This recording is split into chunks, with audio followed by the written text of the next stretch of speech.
Venezio membawa semua keluarga Alexander datang ke mansion keluarga Diaskara untuk memenuhi undangan makan malam bersama. Kedatangan mereka langsung disambut hangat oleh Nyonya Shera dan juga Tuan Eros. Selamat datang di mansion kami, Tuan Kelvin, sapa Eros kepada Kelvin Alexander selaku kepala keluarga Alexander. Terima kasih atas undangannya, Tuan Eros. Jangan kapok karena saya membawa banyak pasukan, saut Kelvin disertai candaan untuk mencairkan suasana supaya tidak canggung.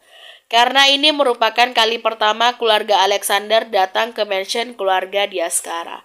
Berbeda dengan Nyonya Kimi yang langsung akrab dengan Nyonya Shera, karena mereka berdua sering bertemu di acara-acara sosialita.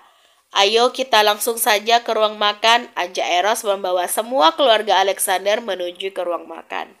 Saat sudah di ruang makan, mereka duduk di kursi masing-masing. Eros mulai menatap satu persatu wajah keluarga Alexander. Dia penasaran dengan wanita yang bernama Anika yang dimaksud oleh istrinya. Dek, jantung Eros berdegup kencang saat melihat mata Anika yang mirip dengannya. Perasaan apa ini? Kenapa perasaanku merasa dekat saat melihatnya? Dan kenapa matanya begitu mirip denganku? Batin Eros terus menatap mata Anika. Ayo silahkan dimakan, ucap Nyonya Shera mempersilahkan semuanya untuk makan. Semua mulai menyantap makanan yang ada di atas meja. Eros membiarkan mereka makan terlebih dahulu. Usai makan barulah ia akan bertanya tentang Anika. Kalau Eros terus menatap Anika, sedangkan Kalingga justru terus menatap wajah Louis yang terlihat datar, membuat Louis berhenti menyuapkan makanannya ke dalam mulutnya. Dia merasa risih karena terus ditatap oleh Kalingga. Kenapa Om lihat Louis terus? Tanya Louis tidak suka. Om cuma heran saja. Kenapa wajahmu begitu datar? Coba kamu tersenyum, pasti kamu akan semakin tampan. Saut Kalingga semakin membuat Louis jengkel. Terserah orang wajah Louis, kenapa Om yang ribet? Seru Louis. Kalingga berdecak kesal, ternyata bocah kecil itu berani melawannya. Diem ga, biar dia makan, jangan kamu ganggu, ucap Nyonya Shera memarahi putranya. Kalingga akhirnya diam. Louis pun kembali memasukkan makanannya ke dalam mulut. Masih kecil tapi cara makannya begitu elegan. Aish, aku lupa kalau dia keturunan keluarga Alexander. Sudah pasti mereka akan diajarkan table manner sejak dini, batin Kalingga.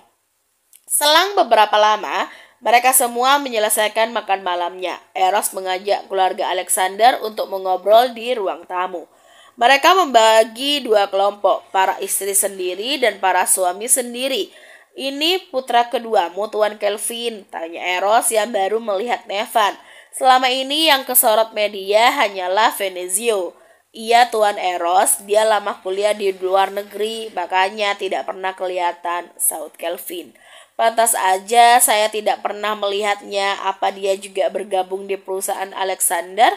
Tanya Eros lagi. Tidak, dia lebih memilih mendirikan perusahaannya sendiri yang ia beri nama New Blue, jawab Kelvin. Hah? New Blue?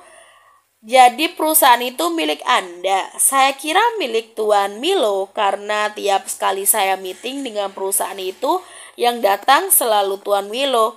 Timpal Kalingga terkejut. Ya, karena saya malas ketemu Anda, makanya saya selalu menyuruh Milo untuk mewakili saya. Saut Evan tersenyum mengejek. Eros mengalihkan pembicaraan sebelum putranya itu kembali bersuara. Maaf, saya mau tanya, itu yang hamil siapa? Tanya Eros. Oh, itu Anika Om, istri saya, jawab Nevan dengan sopan. Hanya Anika saja, sepertinya saya tidak dengar kalau Tuan Kelvin kembali menikahkan putranya, tanya Eros lagi. Nama dia Anika Alexander, saya memang sengaja menyembunyikannya dari publik. Jawab Nevan sengaja tidak menyematkan nama Nawel di belakang nama istrinya. Karena saat ini Nawel sudah tidak menganggap istrinya sebagai putrinya, jadi dia tidak akan menyematkan marga Nawel pada nama istrinya. Eros mengangguk mengerti. Pantas saja tidak ada media yang memberitakan tentang pernikahan mereka. Ternyata memang sengaja disembunyikan. Istrimu mengingatkanku dengan seseorang, tapi ya sudahlah, mungkin saja mata mereka hanya mirip, ucap Eros mencoba menepis apa yang ada di pikirannya. Mirip siapa kalau boleh saya tahu, Om? Tanya Nevan penasaran sambil menatap intens kedua mata Eros. Mirip putri saya yang menghilang 25 tahun yang lalu, jawab Eros dengan senyum yang dipaksakan. Maaf kalau saya sudah mengingatkan Anda pada putri Anda yang hilang, ucap Nevan yang tidak enak hati. Eros hanya tersenyum dan disertai dengan anggukan. Bukan Nevan yang salah, tapi dia sendiri yang sudah memulainya terlebih dahulu. Mungkin hanya suatu kebetulan, batin Nevan ketika melihat mata Eros yang begitu mirip dengan istrinya. Setelah cukup lama mengobrol, akhirnya keluarga Alexander pamit undur diri. Dan kini di mansion Diaskara hanya ada mereka bertiga. Bagaimana, Dad? Tanya Kalingga. Segera kamu selidiki tentang Anika, ga? Dedi yakin kalau dia adikmu yang hilang. Dedi masih ingat di bahu adikmu sebelah kanan terdapat tanda lahir yang berbentuk bintang. Jawab Eros, meminta Kalingga mencari tahu tentang Anika. Karena feeling dia mengatakan kalau Anika adalah putrinya yang selama ini mereka cari. Bagaimana cara Kalingga melihat tanda lahir itu, Dad? Yang ada nanti Kalingga diteriakin warga, dikira ingin memperkosanya. Tanya Kalingga bingung. Kamu ini bodoh sekali. Kamu bisa tunjukkan foto adikmu ke Nevan dan biarkan dia yang akan melihatnya. Bila perlu kita lakukan tes DNA. Saut Eros dengan kesal. Putranya ini pintar berbisnis, namun hal seperti ini saja dia tidak tahu caranya. Kenapa tadi Dedi tidak langsung tanya saja pada Nevan, Dad? Ucap Kalingga. Karena Dedi ingin menyelidikinya terlebih dahulu, dan Dedi juga ingin tahu siapa yang sudah mengambil putri Dedi di rumah sakit saat itu. Saut Eros. Sementara di apartemen Arwan. Setelah acara pernikahan selesai, keesokan harinya Arwan langsung memboyong Akira ke apartemennya. Kita tidur di kamar masing-masing, ucap Arwan yang tidak ingin tidur satu ranjang bersama istrinya. Kenapa pisah, Kak? Kan sekarang kita sudah menjadi suami istri. Tanya Akira tidak terima. Hanya status, selebihnya kita hidup masing-masing. Jangan pernah kamu mencampuri urusan pribadiku, begitu juga sebaliknya. Dan kamu tidak perlu melayaniku, jawab Arwan. Dan aku peringatkan sama kamu, jangan pernah sekali-kali kamu ceritakan rumah tangga kita kepada keluargamu. Karena aku tidak ingin mereka tahu dengan kondisi rumah tangga kita. Dan aku minta sama kamu saat di hadapan orang tua kita harus bersikap biasa saja selayaknya pasangan suami istri. Ingat itu baik-baik. Lanjutnya memperingati Akira. Tubuh Akira langsung lemas. Ia tidak menyangka kalau Arwan akan memperlakukan dirinya seperti ini. Kalau tidak mencintainya, kenapa dia mau menikahinya? Pikir Akira. Keesokan harinya, pagi-pagi sekali Nevan sudah bersiap-siap untuk berangkat ke kantornya. Pagi ini dia ada meeting dengan perusahaan dari Singapura. Setelah berpakaian rapi, Nevan menghampiri istrinya yang masih bergelung di bawah selimut tebal miliknya.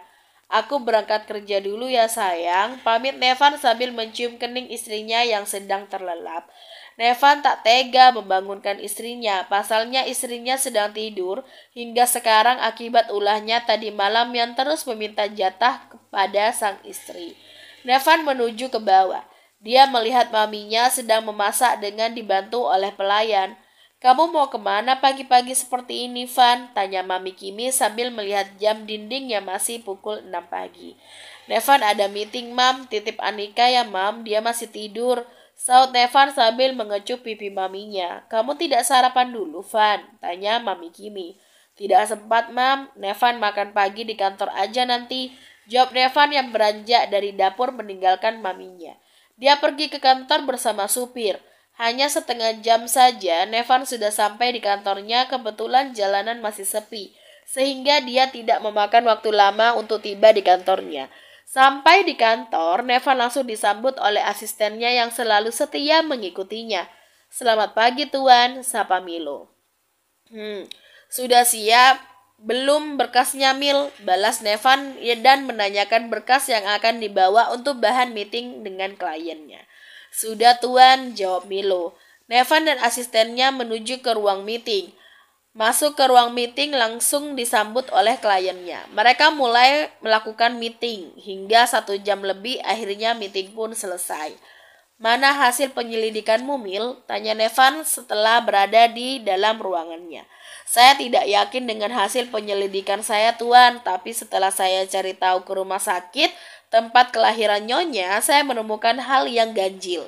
Ternyata di hari itu juga, istri Tuan Diaskara juga melahirkan di rumah sakit yang sama dengan istri Tuan Mateo, tapi bayi Tuan Diaskara dinyatakan hilang di rumah sakit itu. Saya tidak tahu pasti kalau Nyonya itu bayi yang dulu milik Tuan Diaskara yang hilang atau bukan. Karena ingin tahu lebih jelasnya, Anda bisa melakukan tes DNA dengan keduanya, Tuan, ucap Milo menceritakan penyelidikannya. Nevan manggut-manggut sambil mendengarkan asistennya. Mereka berdua belum berani menyimpulkan semuanya sebelum ada hasil tes yang akurat. Sebelum dia tes DNA dengan keluarga Diaskara, dia harus lebih dulu melakukan tes DNA dengan Mateo untuk memastikan keluarga Anika itu benar anaknya atau bukan.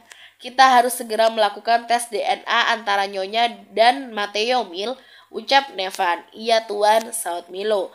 Kabari aku kalau kamu sudah mendapatkan sampel dari Mateo, titah Nevan. Milo menghela nafas pelan, ia mengira tugasnya sudah selesai, tapi ternyata belum, dan kemungkinan masih panjang. Setelah istrinya terbukti bukan anak Mateo, baru Nevan akan fokus mencari keluarga kandung istrinya. Setelah menyelesaikan obrolannya, Milo kembali ke ruangannya untuk melanjutkan mengerjakan pekerjaannya.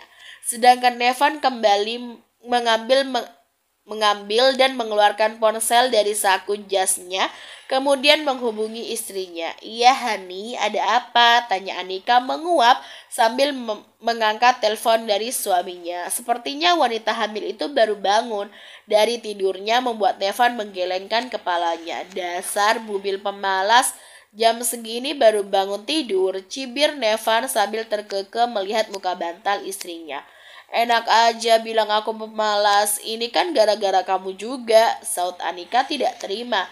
Nevan tertawa karena melihat istrinya merajuk. Dia suka sekali menggoda istrinya. Maaf sayang, habisnya tubuhmu membuatku candu, goda Nevan sambil menaik turunkan alisnya. Wajah Anika langsung merona akibat digoda suaminya. Anika memegangi pipinya sambil matanya berkedip-kedip lucu. Nevan jadi gemas lihat wajah istrinya yang malah terlihat imut. Berhentilah bertingkah seperti itu sayang, atau aku akan pulang saat ini juga nih. Memangnya aku ngapain? Tanya Anika tidak mengerti. Istrinya itu masih tidak sadar kalau tingkahnya itu bisa membangkitkan hasrat yang ada di dalam tubuhnya. Lekas mandi, setelah itu makan pagi, kasihan babynya. Tita Nevan mengalihkan pembicaraan. Iya Hani, saut Anika patuh. Hani, panggil Anika dengan manja. Ada apa sayang? Kamu menginginkan sesuatu? Nevan tahu kalau istrinya sudah manja seperti ini pasti ada sesuatu yang dia inginkan. Mau keluar boleh tidak? Tanya Anika. Memangnya mau kemana dan sama siapa? Tanya Nevan posesif. Pengen beli kue di tempat biasa kita beli kue? Jawab Anika. Biar nanti aku suruh Milo yang beliin ya. Aku khawatir kalau kamu jalan sendiri sayang, apalagi perutmu sudah besar seperti itu. Ucap Nevan. Baiklah, aku tunggu di rumah aja. Saut Anika tersenyum. Dia tidak marah sekalipun, meskipun suaminya melarangnya keluar. Dia tahu kalau suaminya melarangnya karena mengkhawatirkannya. I love you, ucap Nevan. I love you more, saut Anika. Setelah itu, Nevan mengakhiri panggilannya. Nevan merasa bersyukur mempunyai istri yang patuh selagi untuk kebaikan istrinya tidak pernah membantah ucapannya. Sedangkan di tempat lain, Eros sedang memerintahkan anak buahnya untuk menyelidiki tentang keluarga Anika. Dia turun tangan sendiri karena akan lama jika dia menyuruh putranya. Cari tahu orang tua Anika, istri dari Nevan Alexander. Saya harap kamu bisa mendapatkan hasil secepatnya. Perintah Eros kepada orang kepercayaannya. Siap Tuan, saya akan segera melakukan perintah Anda, saut anak buah Eros. Setelah itu Eros menyuruh anak buahnya keluar dari ruang kerjanya. Saat anak buahnya sudah keluar dari ruangannya, Eros mengeluarkan foto bayinya dari dompetnya. Apa kabarmu, nak? Apa kamu hidup dengan layak? Apa keluargamu memperlakukanmu dengan baik? Eros mengucapkan banyak pertanyaan sambil mengusap foto itu. Ia takut orang yang menemukan putrinya tidak merawatnya dengan baik. Dedi berharap kecurigaan Dedi benar. Dengan begitu, Dedi bisa bertemu dengan kamu lagi, ucap Eros. Dia memasukkan kembali foto bayinya ke dalam dompetnya. Dia kembali mengerjakan pekerjaannya yang tertunda. Menjelang sore, Matteo mengajak semua keluarganya termasuk besannya mengunjungi mansion Alexander.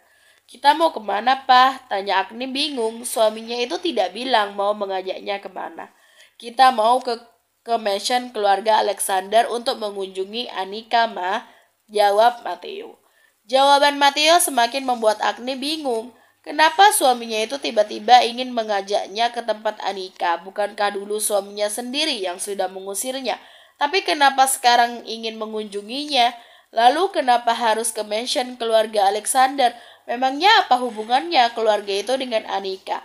Banyak sekali pertanyaan yang ada di kepala Agni.